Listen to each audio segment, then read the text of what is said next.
안녕하세요. 오늘은 대결의 문답 살인하지 말라라는 계명을 가지고 함께 생각해 보려고 합니다. 우리가 지난주에 봤던 내 부모를 공경하라 라는 그 계명에 대해서는 마틴 루터가 상당히 긴 지면을 활용해 가지고 아주 많은 이야기를 했습니다. 그만큼 부모 공경의 계명이 신앙생활과 또 시민적 삶에 있어서 매우 중요한 요소라고 보았기 때문이겠죠. 그렇다면 부모 공경 못지않게 매우 중요한 계명인 살인하지 말라는 계명도 분량으로 보면 상당히 많아져야 할 것 같은데, 놀랍게도 살인하지 말라는 계명은 그렇게 길지는 않습니다. 그래서 오늘 우리가 루터의 문장을 읽어가면서 조금 얘기할 수 있는 그 가능성이 있다고 볼 수 있습니다. 사실 살인하지 말라는 계명은 얼핏 문자적으로 이해를 하자고 한다면 대부분의 사람들이 평생 지킨다고 얘기해도 과언이 아닐 겁니다. 사실 살인을 저지르는 사람이 세상에 얼마나 되겠어요. 그런 이들이 많다고 한다면 정말 어지러운 세상이겠죠. 그러니까 살인하지 말라고 하는 계명은 나하고 별로 관계가 없다 이렇게 생각하는 분이 계실지 모르지만, 그러나 이것이 그렇게 단순한 계명은 아닙니다.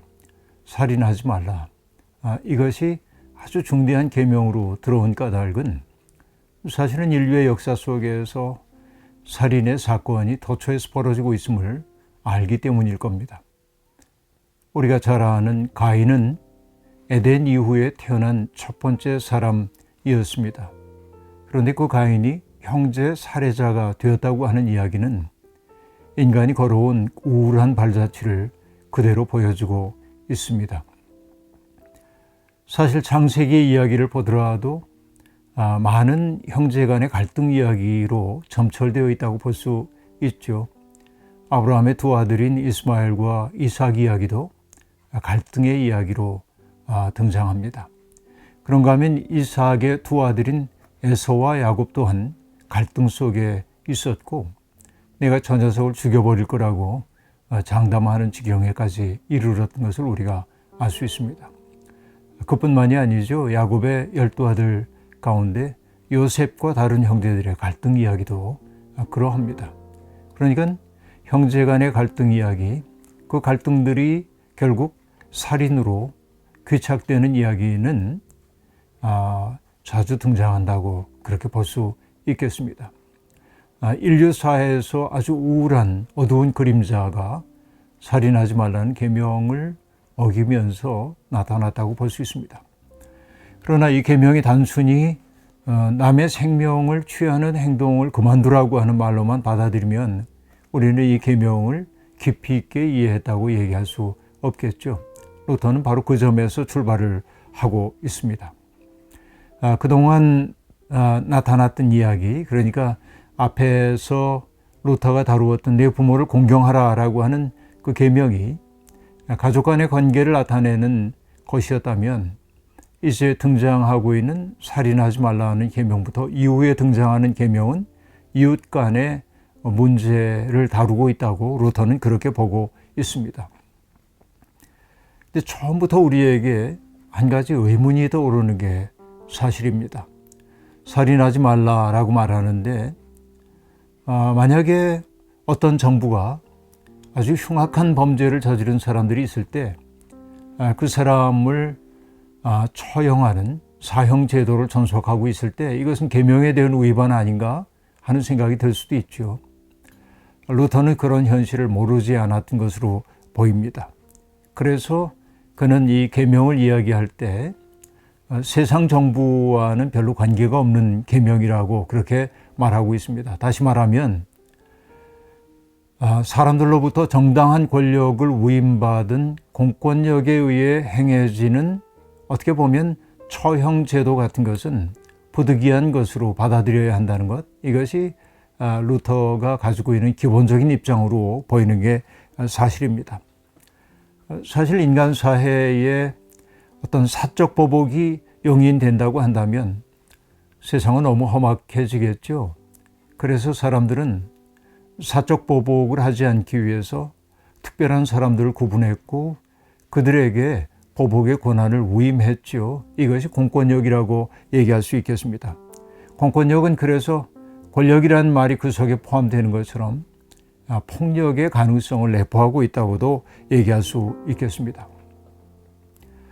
공권력에 의한 폭력으로서의 처형 제도뿐만이 아니죠. 전쟁이 벌어졌을 때 나와 내 가족, 나라를 지키기 위해 적들과 싸우고 있는 군인들도 적을 죽음에 이르게 했을 때 그것이 살인하지 말라는 계명을 위반한 것 아닌가 하는 의문이 들 수도 있겠습니다. 이런 모든 문제가 복잡하게 얽혀 있는 게 살인하지 말라는 계명입니다. 루터는 분명히 그런 제한들, 부득이한 세상에서 벌어지고 있는 살인의 현실에 눈 감고 이상주의적으로 어떤 생명도 거둬서는 안 된다 이렇게 말하고 있지는 않습니다. 그래서 182번 항목을 보면 그 끝부분에 이렇게 얘기하고 있습니다. 이 계명에서 제외된 사람들이 있습니다. 그들은 하나님의 대리자들인데 부모와 공적 권한을 가진 자들입니다. 분노, 질책, 형벌은 하나님과 그분의 대리인에게 속한 특권입니다. 이 특권은 이 계명과 다른 계명을 범한 자들을 다루는 방법입니다. 라고 말하고 있습니다. 사실은 이런 우리가 공권력이나 군인에 의해서 벌어지는 폭력으로서의 살인만이 아니고 오늘 현대를 살고 있는 우리들은 변형된 형태의 수많은 살인들을 목도하고 경험하며 살고 있다고 말할 수 있습니다. 그런데 그것은 아주 분명하게 그것은 죄다 이렇게 말하기가 매우 어려운 경우가 많이 있습니다.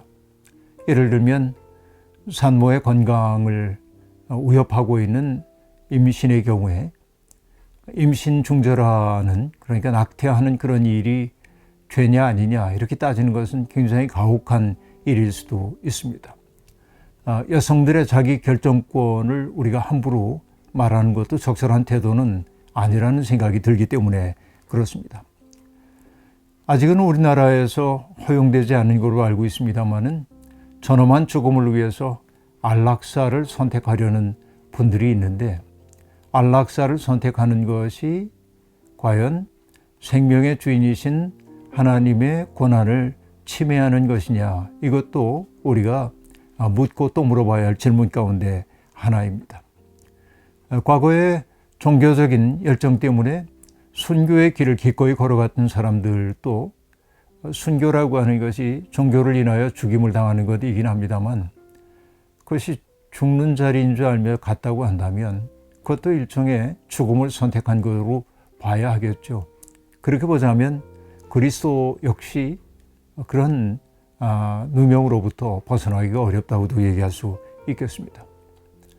물론 자살의 문제도 매우 심각합니다.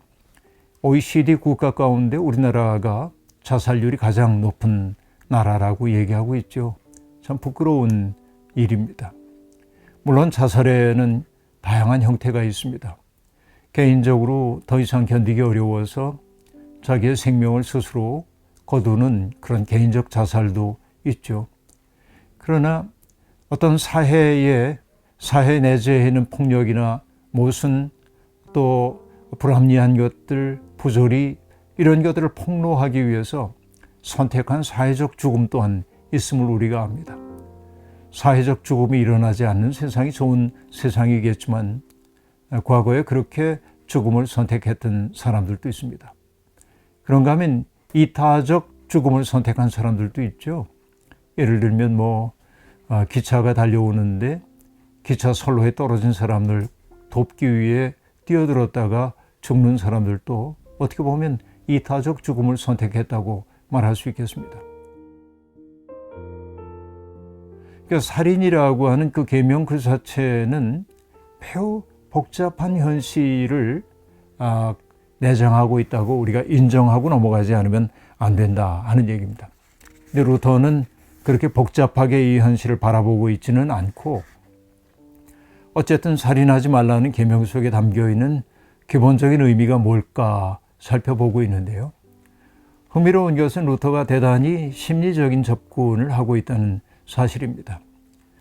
에덴 이후의 인간은 불안을 생명처럼 안고 살고 있기 때문에 그 불안 때문에 다른 이들과 경쟁하게 되고 경쟁에서 승리하려고 하고 또 패배한 사람들의 마음속에는 그림자와 상처가 남게 되죠. 그 그림자와 상처 때문에 누군가를 시기하고 질투하고 험담하고 비난하고 이것이 인간의 현실이기도 합니다. 험담하고 비난하다 보면 그에 대한 두려움이 사라지는 것 아니라 오히려 더 강화되고 커지고 그가 실체로서의 원수처럼 여겨지기도 하는 게 사실이죠. 그러다 보면 그를 제거하고 싶은 마음이 우리 속에 스멀스멀 들어오기 시작하고 결국 그런 저주와 폭력이 살인으로 귀착될 수도 있다. 이것이 루터가 보고 있는 이 계명의 내용이라고 볼 수 있습니다. 그렇기 때문에 하나님께서는 이 계명을 통해서 이렇게 뚝이 넘듯 물이 뚝을 넘는 것처럼 인간의 폭력이 증대되어가는 그 과정을 막기 위해서 살인하지 말라라는 계명을 주셨다고 그렇게 이야기를 하고 있습니다. 그러니까 이 계명은 누구에게 악으로 보복하려고 하는 그 경향 자체를 금지하고 있다고 루터는 말합니다. 행위로서의 구체적 살인 말고 살인을 만들어낼 수 있는, 결국은 살인으로 귀결될 수도 있는 모든 우리의 내면의 태도, 지향 이런 것들을 바로잡기 위해서 하나님이 이런 계명을 주셨다라고 말합니다. 그 인간에게는 그런 그 부족함이 언제나 있는 것이죠. 하나님은 인간 속에 때때로 원수가 심어놓은 것처럼 내재해 있는 폭력의 뿌리, 증오심 같은 것들, 이것들을 뿌리째 뽑기를 원하고 계신데요. 그래서 난감하고 어렵고 내 마음을 스스로 지킬 수가 없을 때 하나님의 계명을 떠올리면서 그 계명을 길로 삼아 나아가는 훈련을 해야 한다고 루터는 그렇게 이야기를 하고 있습니다. 188번 항목에 보면 좀 읽어보면 이렇게 되어 있습니다. 살인하지 말라는 이 계명의 내용을 요약하면 이렇습니다. 첫째, 누구에게도 해를 끼치면 안 된다는 것입니다. 우선 입과 행동으로, 더 나아가 그런 것을 은근슬쩍 꺼내놓거나 부추기지도 말라는 것입니다. 그 외에도 타인을 모욕할 수 있는 어떤 수단이나 방법이 있더라도 그런 것이라면 아예 사용하지도 말고 마음에 품지도 말라는 것입니다. 끝으로 누구에게도 적개심을 품지 말고 화를 내거나 미워하며 악을 꾀하지 말라는 계명입니다. 라고 말합니다. 자, 그러니까 내가 힘이 있어서 타자를 괴롭힐 수 있는 자리에 있다고 느낀다 하더라도 아예 그런 마음을 품지 않는 것이 살인하지 말라는 계명을 지키는 길이라고 이야기를 하고 있습니다. 그러니까 전통적인 해석은, 살인하지 말라는 이 계명에 대한 전통적 해석은 승인받지 못한 즉흥적인 살인을 금지하는 것이라고 일반적으로 그렇게 해석되어 왔죠. 그러니까 성경에 보면 우발적으로 저지른 살인이 그 살인을 저지른 사람에게 굉장히 억울할 수도 있습니다. 예를 들면 나무를 하기 위해 숲에 들어가서 도끼질을 하다가 도끼날이 빠져가지고 옆에 있는 사람이 죽었다. 그러면 계획한 것 아니고 의도한 것 아닌데 그런 일이 벌어졌죠. 그러나 그것도 살인입니다. 그 살인자가 보호받아야 했기 때문에 성경은 뭐라고 얘기를 하죠? 가나안 땅에서 6군데를 정해서 그들이 도피성으로 달아나면 그를 함부로 끌어낼 수가 없도록 그렇게 해줌으로 살인의 우발성, 이런 것들이 일어날 수 있다는 사실을 인정하려고 했습니다. 그러나 어쨌든 이런 전통적 해석은 승인받지 못한 그런 살인을 금지하는 것으로 봅니다만, 그러나 그것만 가지고 계명을 다 지켰다고 말할 수는 없습니다. 루터는 조금 적극적으로 이 계명을 해석하고 있습니다. 그게 뭐냐? 우리가 마땅히 이웃들을 위해 할 수 있는 일이 있는데도 불구하고 이웃들을 도움으로 그들이 곤경에서 벗어나고 사지에서 벗어날 수 있는 가능성을 열어줄 수 있음에도 불구하고 무관심 때문이든 혹은 다른 생각 때문이든 그 해야 할 일을 하지 않았을 때 결국 그를 죽음에 이르게 한다면 그것 또한 살인이라고 이야기를 하고 있습니다. 우리가 죄에 대해서 이야기할 때 우리가 저지르는 죄가 있죠. 이게 고범죄라고 우리가 흔히 얘기합니다. 고의로 범하는 죄이죠. 저지르는 겁니다. 능동적인 행위가 그 속에 있습니다. 그러나 성경이 우리에게 가르치는 죄는 그렇게 능동적으로 저지르는 죄만 있는 것은 아닙니다. 마땅히 해야 할 일을 하지 않는 것도 죄인 거지요. 이것을 sins of omission이라고 얘기해서 태만죄라고 말하기도 합니다. 우리가 잘 아는 마태복음 25장을 보면은 최후의 심판 때 예수님께서 한 부류로 분류된 사람들에게 말하죠. 너희는 내가 굶주렸을 때 먹을 것을 주지 않았다라고 말합니다. 이후에 6가지가 다 나옵니다마는 언제 주님이 줄이셨습니까? 라고 말하자 주님이 말씀하십니다. 내 형제 가운데 가장 작은 자 하나에게 하지 않은 것이 곧 나에게 하지 않은 것이다 라고 말합니다. 할 수 있음에도 불구하고 하지 않는 것이 죄라는 거죠. 그것이 결국은 내가 할 수 있는 일인데 하지 않으므로 누군가가 불행에 빠진다든지 결국 생을 포기하는 지경에 이른다면 우리도 모르는 사이에 살인죄에 가담하고 있는 것이라고 말하고 있습니다. 성경이 우리에게 보여주고 있는 인간론의 아름다움은 무엇입니까? 인간은 홀로 살 수 없는 존재라는 것이지요. 인간은 비스듬히 기댄 채 함께 살아가야 합니다. 사람 인변 머릿속에 떠올려 보십시오. 둘이 기대고 있는 모습이잖아요. 혼자는 넘어질 수밖에 없습니다. 옛날에는 이 사람 인과 어질 인자를 같이 사용할 때도 있었습니다. 어질 인자는 사람 인변에 두 이자가 있잖아요. 사람 사이에 마땅히 있어야 할 관계가 결국 인자함, 사랑이라고 하는 말입니다. 하나님이 우리에게 이웃을 주신 까닭은 그를 북돋고 어루만지고 격려하라는 것입니다. 바로 그것이 하나님의 형상이라는 말일 겁니다.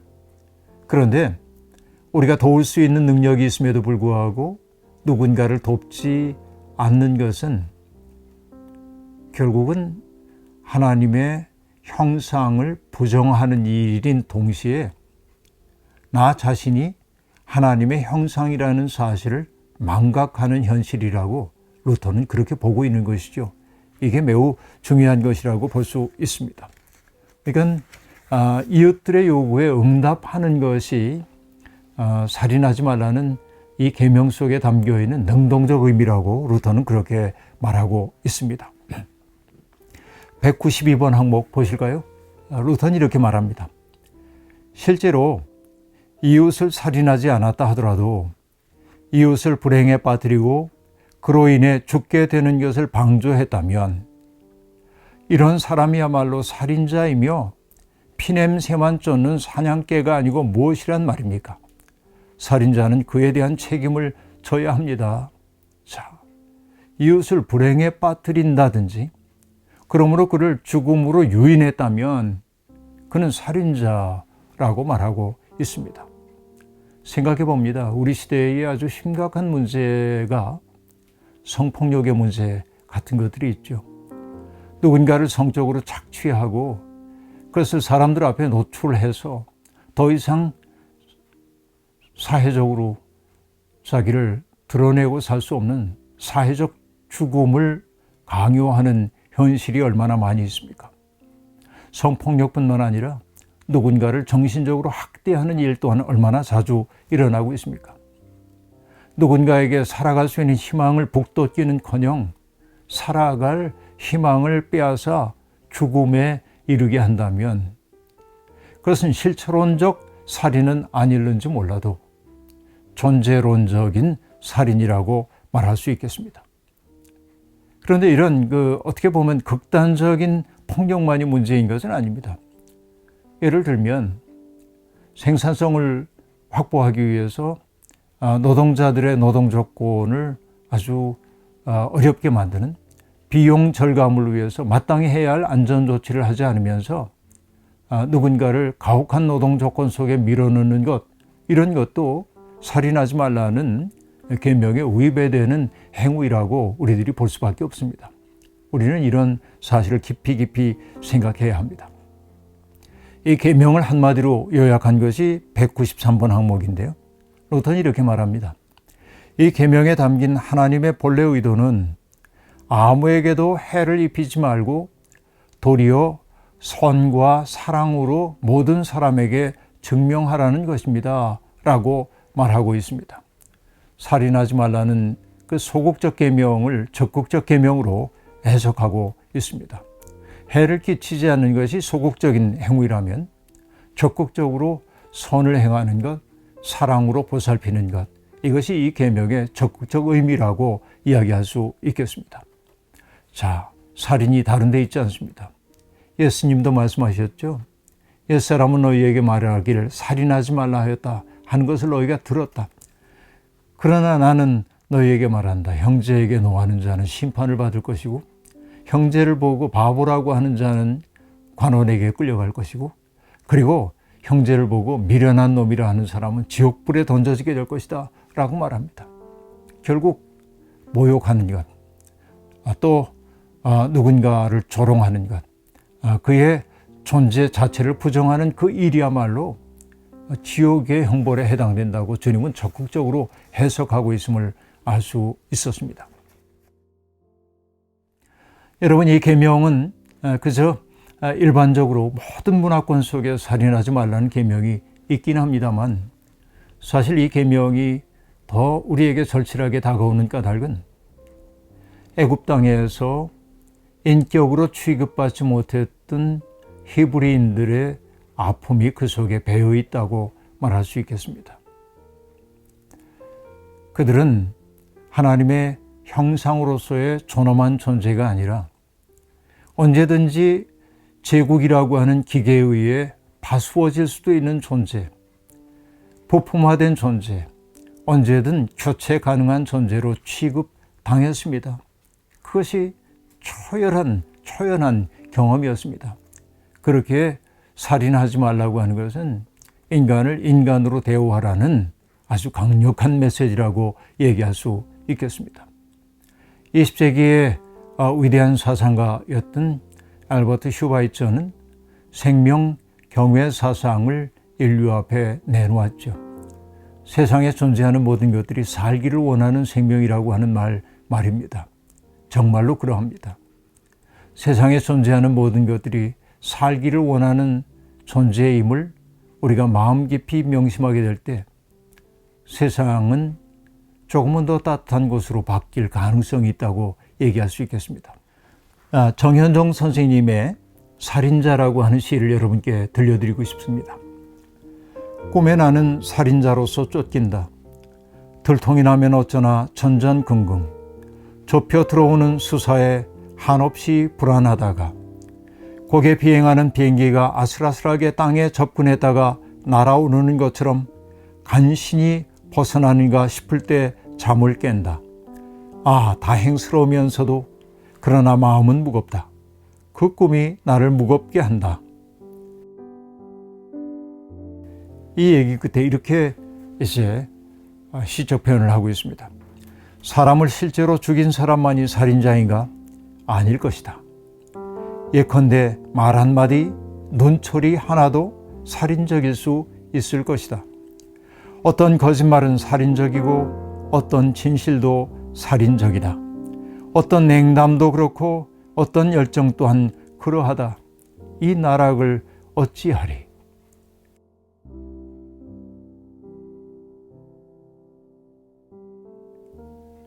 우리 인간이 빠져 있는 나락입니다. 희면입니다. 나의 말 한마디, 논소리 하나도 살인적이고, 내가 장난삼아 무심코 내뱉었던 거짓말도 살인적이고, 진실이라 생각하며 했던 말도 누군가에게 살인적일 수 있고, 나의 냉담함이나 열정 또한 누군가에게 살인적일 수 있습니다.